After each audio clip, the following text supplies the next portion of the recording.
Queridos irmãos, queridas irmãs, estamos aqui para refletir a liturgia deste 10º domingo do tempo comum. Estamos vivenciando e refletindo a vida pública de Jesus. Mas antes de iniciarmos nossa reflexão, eu convido a você a entrar no nosso canal YouTube, pe.celso.duarte, fazer a sua inscrição e clicar no sininho para receber as notificações. Precisamos chegar a 1000 inscritos. Colabore! Faça a sua inscrição no nosso canal YouTube, pe.celso.duarte, e clique no sininho para receber as notificações. O evangelho deste 10º domingo do tempo comum é tirado do evangelista São Marcos, capítulo 3, versículos de 20 a 35. Marcos, capítulo 3, versículos de 20 a 35. Jesus foi para casa. De novo se reuniu tanta gente que eles não podiam comer nem sequer um pedaço de pão. Quando souberam disso, os parentes de Jesus foram segurá-lo, porque eles mesmos estavam dizendo que Jesus tinha ficado louco. Alguns doutores da lei que tinham ido de Jerusalém diziam que ele está possuído por Beelzebul, e também é pelo príncipe dos demônios que ele expulsa os demônios. Então Jesus chamou as pessoas e falou com parábolas. Como é que Satanás pode expulsar Satanás? Se um reino se divide em grupos que lutam entre si, esse reino acabará destruído. Se uma família se divide em grupos que brigam entre si, essa família não poderá durar. Portanto, se Satanás se levanta e se divide em grupos que lutam entre si, ele não poderá sobreviver, mas também será destruído. Ninguém pode entrar na casa de um homem forte para roubar suas coisas, se antes não amarrar o homem forte. Só depois poderá roubar a sua casa. Eu garanto a vocês, tudo será perdoado aos homens, tanto os pecados como as blasfêmias que tiverem dito. Mas quem blasfemar contra o Espírito Santo nunca será perdoado, pois a culpa desse pecado dura para sempre. Jesus falou isso porque estava dizendo que ele está possuído por um espírito mau. Nisso chegaram a mãe e os irmãos de Jesus. Ficaram do lado de fora e mandaram chamá-lo.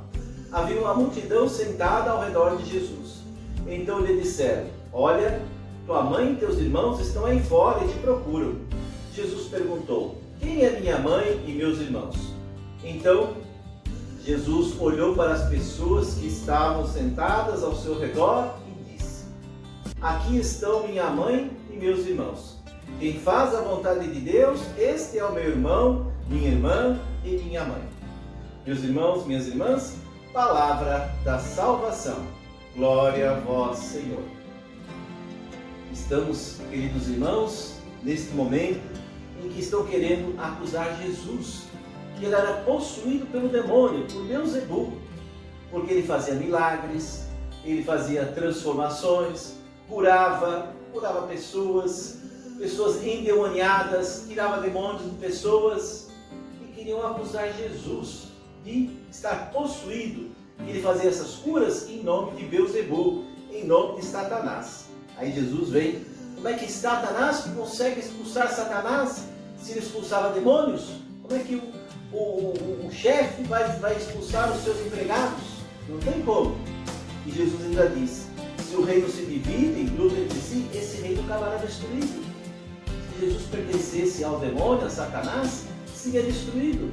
Porque ele é como se estivesse dando um tiro no próprio pé. E aí Jesus diz, fala sobre os pecados. Todos os pecados podem ser perdoados, menos o pecado contra o Espírito Santo. O pecado contra o Espírito Santo é negar a presença de Deus, é negar a presença do Espírito Santo. E esse pecado não tem perdão, pois a culpa desse pecado dura para sempre. E depois Jesus fala, sua mãe e seus irmãos estão vindo e perguntam a Jesus: quem é sua mãe? Sua mãe e seus irmãos estão lá fora, eles querem falar com você.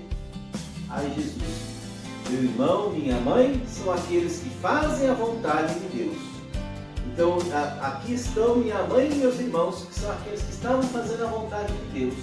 Esses são os verdadeiros irmãos e irmãs de Jesus Cristo.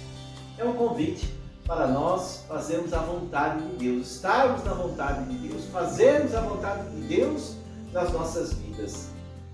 Meus irmãos, se fazemos a vontade de Deus, se estamos na vontade de Deus, nós somos vencedores. É deixar Deus guiar a nossa vida, colocar a nossa vida na mão de Deus, confiar, confiando no Senhor, entregar a Ele a nossa vida, tudo aquilo que temos e tudo aquilo que somos, fazer a sua vontade. E aí seremos então verdadeiramente irmãos e irmãs em Jesus Cristo. A primeira leitura, tirada no livro do Gênesis, lembra então o pecado original. O pecado original foi que Deus pediu que Adão e Eva no paraíso não comessem daquele fruto proibido. Mas a serpente enganou a mulher e ela diz, e Jesus então vai pedir contas. O que aconteceu? Por que comeram desse fruto proibido? Porque agora vocês estão nus. Agora parece que estão nus. Jesus então diz, Javé, o Senhor diz, o que vocês fizeram? A mulher responde, a serpente me enganou e eu comi. Minha gente, será que foi a serpente que me enganou e eu comi? Ou eu que não estou assumindo o meu erro? Nas nossas vidas, a gente tem o costume de culpar o outro, de não olhar para si, de não reconhecer os seus erros, assumir que errou. É o que a Eva deveria ter feito. Eu errei, Senhor. Tu disseste para não comer do fruto proibido, e nós comemos, apesar da serpente ter influenciado. Mas o pecado é assim. Somos influenciados. E se nós não estamos firmes na fé, nós caímos no pecado. E aí já está feito o estrago. Meus irmãos, não vamos culpar os outros. Não vamos dizer que o outro tem uma trave, que o outro tem pecado. Se nós antes não tirarmos a trave que está no nosso olho, não podemos falar nada do cisco do irmão que está lá na frente. Precisamos primeiro reconhecer os nossos erros, assumir as nossas culpas quando nós erramos. Aí sim, nós seremos perdoados por Deus. E a segunda leitura, ele nos alerta que nós devemos estar preocupados com as coisas invisíveis e não com as visíveis. Lá no capítulo 4, versículo 18. 2 Colossenses, capítulo 4, versículo 18. Não procurais as coisas visíveis, mas as invisíveis. Porque as coisas visíveis duram apenas um momento, enquanto as invisíveis duram para sempre.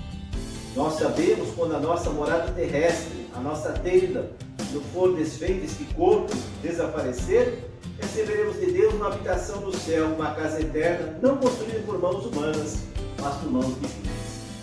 Precisamos estar preocupados, olhados, voltados para as coisas invisíveis, que são as coisas de Deus.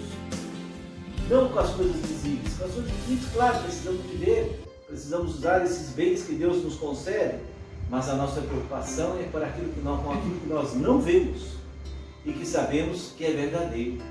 A vida eterna, por exemplo, é verdadeira. Nós acreditamos. Jesus ressuscitou. Ainda há pouco celebrávamos a sua ressurreição, a Páscoa do Senhor. Um dia será a nossa Páscoa e vamos fazer. Sim, por isso, aspirai às coisas do alto e não às coisas terrenas. Aspirai às coisas celestes e não às coisas terrestres.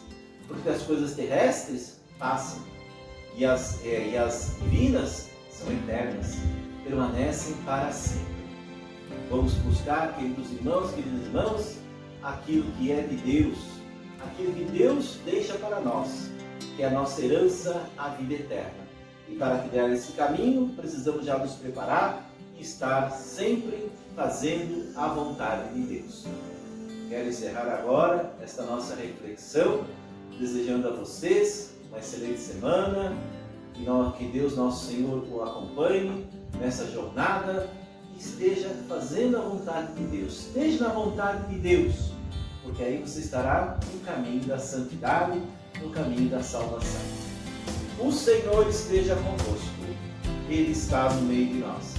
A nossa proteção está no nome do Senhor, que fez o céu e a terra. Que desça sobre vós, sobre as vossas famílias, trabalhos e estudos, sobre os nossos doentes, sobre esta semana que se inicia, a bênção do Deus Todo-Poderoso, o Pai, o Filho e o Espírito Santo. Um abraço a todos, uma boa semana e até o próximo encontro, se Deus quiser.